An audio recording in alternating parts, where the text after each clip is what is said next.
We are live. The red light is on. Elle Dawson here with UFC 314 winner Julian Erosa. How you doing, Julian?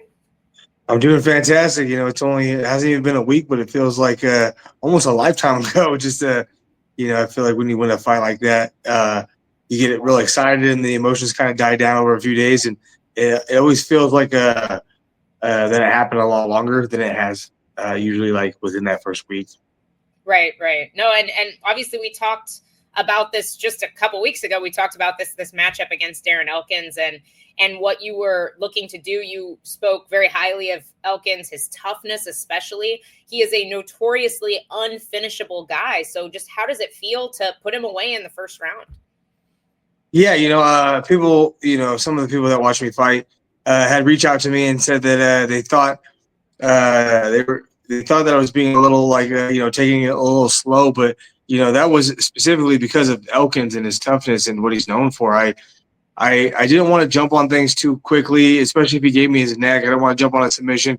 You see time and time again him work his way out of submissions and get kind of beat up for a couple of rounds, and then comes back and beats the guys because they're tired of beating him up. And so for me, I wanted to be as cool, calm, and collected and take my time. And that's why I feel like the fight seemed to be a bit slow in the beginning. But then once I felt that he kind of had nothing for me, I was willing to let myself loose a little bit. And once I got him against the cage, I landed the big knee on him, a couple of elbows, and it was the beginning of the end for him. And I just felt the finish was going to come pretty quick after that. And I think you said it perfectly. You fought him the way you should fight a guy like Darren Elkins. I think Derek Minner is a great example of a guy who tried to choke Darren Elkins over and over and over again, and just slowly, lost his juice as the fight went on, and Elkins got stronger and stronger. As we were watching the fight, I was watching with Grant. I remember he was saying, the only way I could see like Julian having a problem is if he's willing to stay on his back underneath Elkins.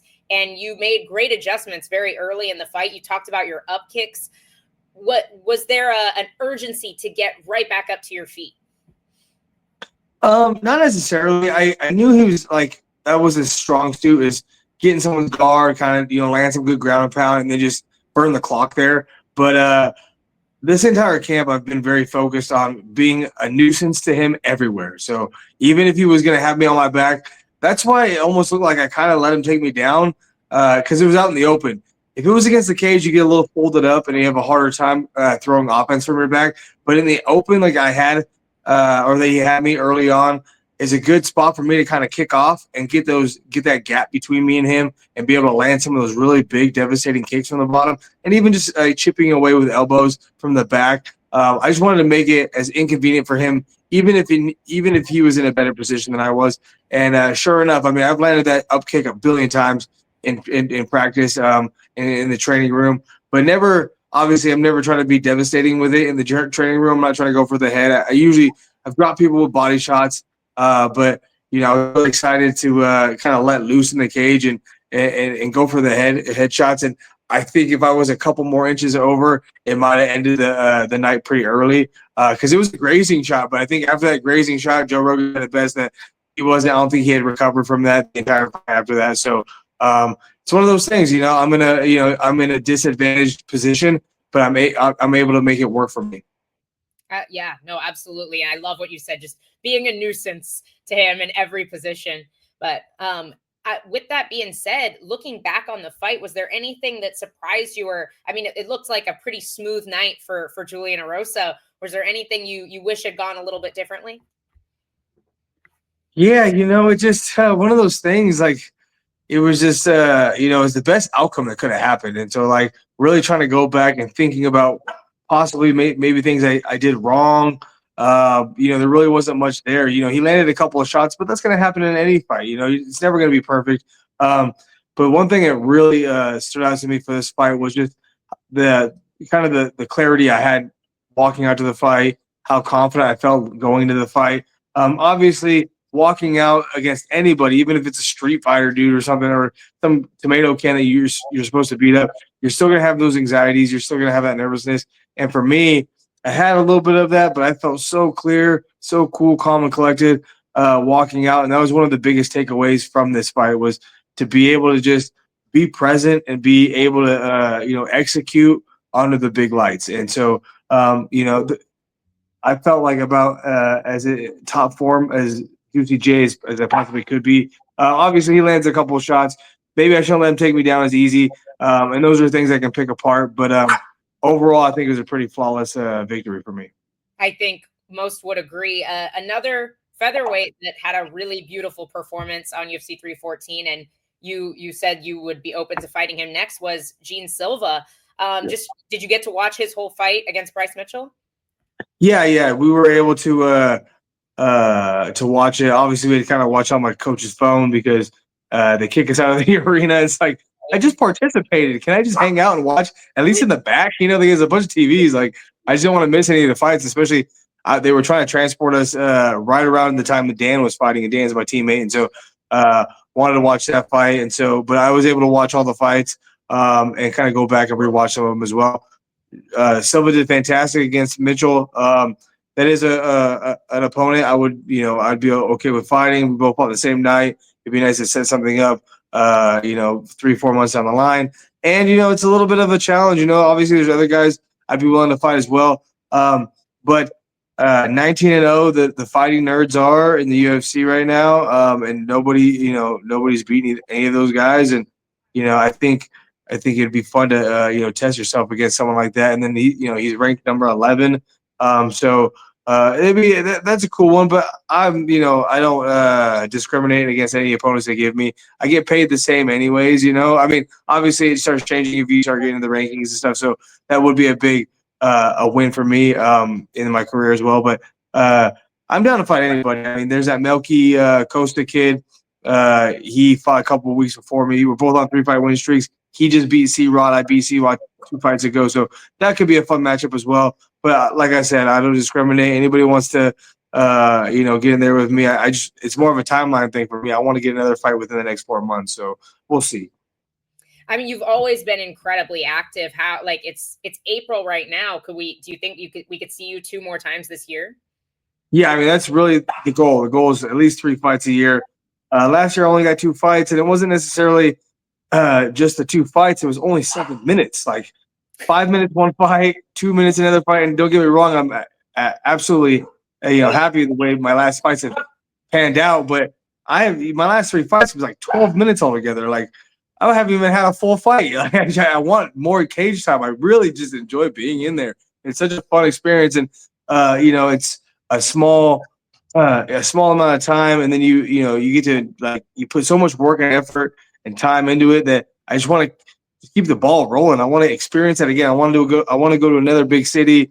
Another pay-per-view would be awesome, and experience the fight week in another place and do it all again, man. It's just like I enjoy it. I really, as I've gotten older and more mature about the whole situation, I think I've really started to enjoy the whole process of it. I used to want to fight in my hometown, so I didn't have to travel, didn't have to do all that. But now traveling and enjoying walking around the city and checking things out before the fight is just part of it. And I really do enjoy all that stuff now. Even the weight cuts I enjoy, and just experience having all the new experiences. I haven't heard that before. Enjoying the weight cut. Like well, it's just like it's not necessarily the actual weight cut. Like, obviously everybody hates cutting the way it makes you feel and all that, but I just enjoy the competitiveness of it. Like, there's guys that don't make weight for a reason because it's hard to do, and so for me, like, making weight is already a huge achievement, is part of that. It's the fight's its own achievement. Making the weight is his own achievement. I'm a big featherweight. And so it's more of just me being competitive with myself. Like, can I make the weight? Can I do it? Can I do everything right? And can I show up there and make it easier than it was the time before? Maybe even challenging myself in that sense. Like, can I get my weight even lower before I start the cut? Make it easier and see if I can really maximize my potential to the fight right after bouncing back from heavyweight cut. So it's just the competitive part of me that I enjoy. The weight cut, not necessarily that I got to starve myself, I got to dehydrate myself, I got to feel like crap and look like Skeletor for a couple hours. Of course, I understood. Speaking of just enjoying fight week, I don't think I've ever heard a fighter say that they don't like fighting in Miami. We always get great positive feedback from the fighters about these UFC Miami events. Oh, we got a comment. Oh snap! It's Julian Erosa. Yes, he's back. He's back with another win. But just tell us all about Miami Fight Week and just the vibe that Miami brings. Yeah, it was nice. I got there Tuesday, and so Tuesday evening, do a little shakeout, get the body moving, and then Wednesday, Thursday, and even Friday after weigh-ins and eating food, we just kind of take to the city. We walk around, went to the art district, went to a couple coffee spots as well. Obviously when you're cutting weight, you're kind of living off coffee and gum. At least I am for sure. And so check out a couple cool coffee places. And just really just enjoy the city. And also, like, it was a perfect time to be in Miami because the humidity wasn't too crazy. It wasn't too hot. It was actually kind of breezy and a little chilly sometimes, especially when you're getting skinny. So, but it was absolutely fantastic to go check out the city. I'd never been to Florida, never really even been to the East Coast much. And after the fight, it was nice too because we got to check out South Beach, take my son over there, and especially after winning a fight. I'm sure you know what it's like, the difference between winning and losing a fight and how you feel after that. It's such a different type of feeling. And so having the win and also being able to, like, the next day go to the beach with my son and let him enjoy that and experience that, it's pretty unexplainable. No, 100%.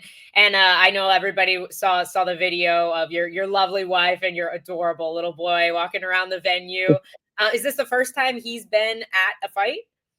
Yes, first time he's been in a fight.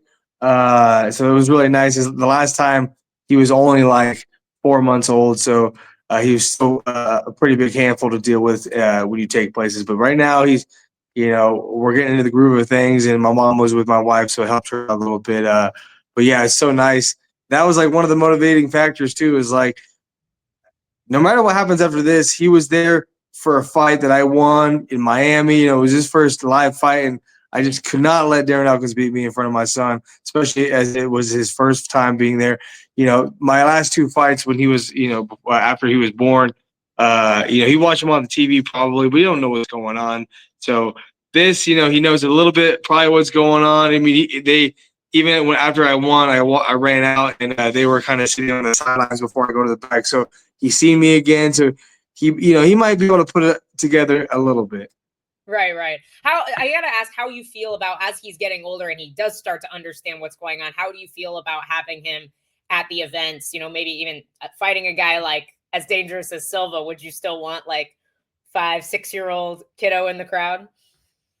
Well, yeah, I think it's fighting is a very good parallel to life, anyways, and so I think having him experience that, whether it's wins or losses. Luckily for me, I'm undefeated as a father, so there's definitely a truth in when they say you get that dad strength, and so being 3-0 is amazing.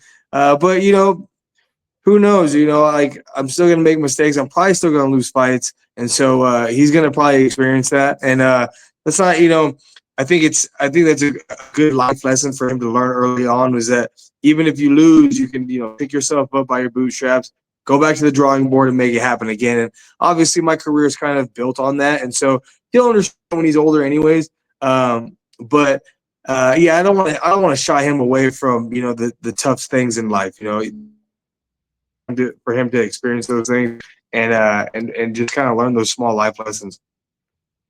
Absolutely, yeah. No, I love it. I love it. I love seeing people with their families at Fight Week. I go every single time with Grant, and I think it's it's just such a great experience to have your people there when you're doing the hardest things in life. But super happy for you guys. 100%. Last thing I kind of want to touch on is the main event. This was a absolutely featherweight filled card, and we can touch on your teammate Dan Ige, a huge win for him as well.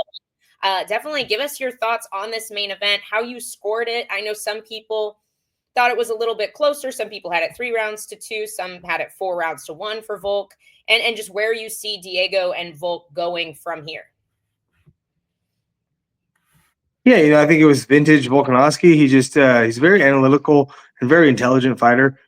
People talk a lot of shit about him moving around, oh, he's just running away from the fight. It's like, well, duh, the guy's short. The guy's a smaller guy. He has to find his range, and if he wanted to stay at the range with Diego Lopez all night, it wouldn't have been the same night. He has to move. He has to figure out his angles, and he's got some of the best footwork in the division, and some of the best range management. I mean, even when Diego started walking him down, it was still like he still couldn't land much on him. It was like Volk was still touching and going, and that's like people talk shit about people that do that. I mean, even everybody talks crap about Mayweather, but he's the defensively the best boxer in the world, and you got to appreciate that as a fighter, someone that has the ability to maneuver in between those things, having great offense, but also on the other side of the coin having good defense, and really appreciating that. And I think he just showed why he's one of the best in the world, and I think it's gonna be nice to see some new blood kind of hop in there. I mean,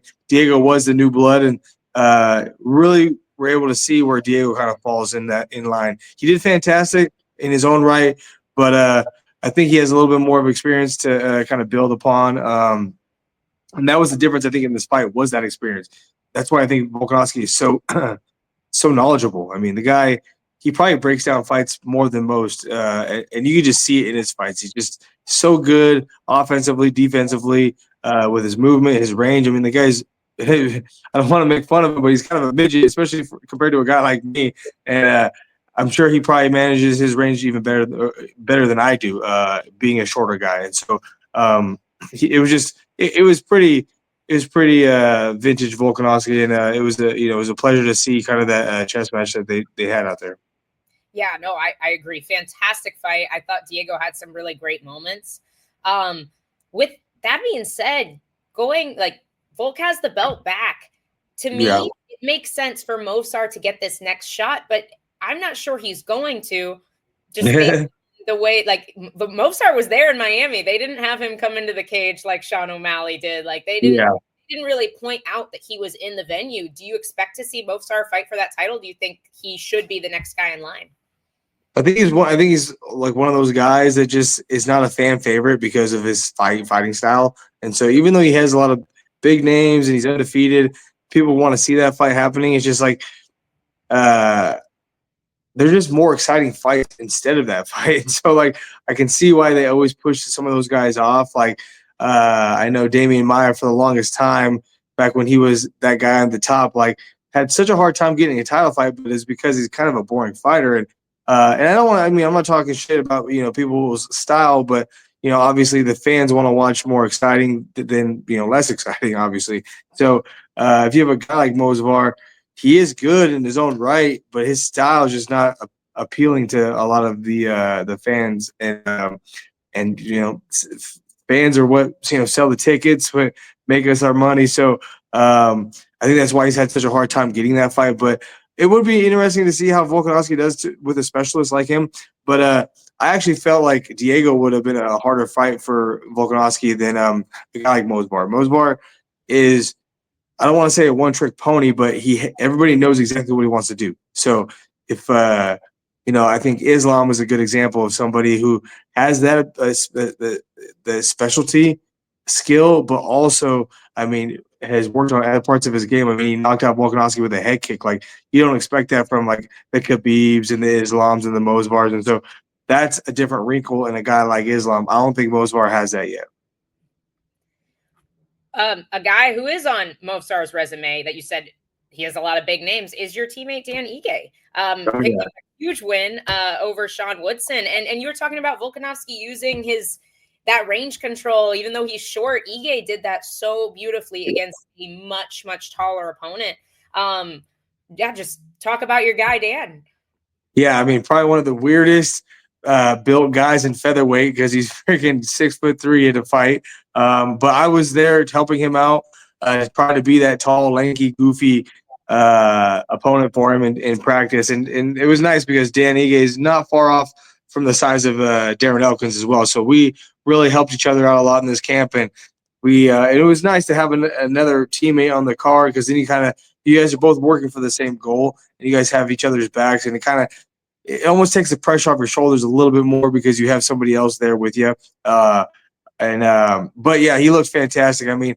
It's, people, Dan's a little bit of a slow starter to a certain degree, and so I knew as the fight was going, once Dan started getting his reads, he was going to end up landing a big shot on Woodson, and Woodson has been susceptible to getting dropped, and so and it's all about the power for coming across, and Dan has that power. That's why I call him Dynamite, or that's why his old nickname was Dynamite Dan, because he has dynamite in his hands. And so, the guy is a scary guy to get punched by, and he was biding his time. And then once he found that shot, this is when he started to swarm on him, and Dan has that finishing instinct, and he looks fantastic out there. And that was like one.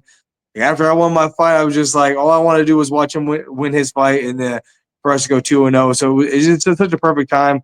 Miami was such a blessing. We both won our fights, and we were both able to just really sit back and enjoy that. And hopefully we can get on another card together. I mean, me and Dan are pretty much Eskimo brothers. I mean, we both fought Sean Woodson, both finished him in the third round. With our own specialties. Like, I'm more of a grappler and Dan's more of a knockout guy. So for us to both finish Sean Woodson in the third round with what we're good at is amazing. And we also got wins over Nate Landwehr. And so maybe we can pile up a couple more opponents that we match up with. And people just will become more and more afraid of the guys from Extreme Couture. Love to hear it, man. Yeah, huge congratulations to both you.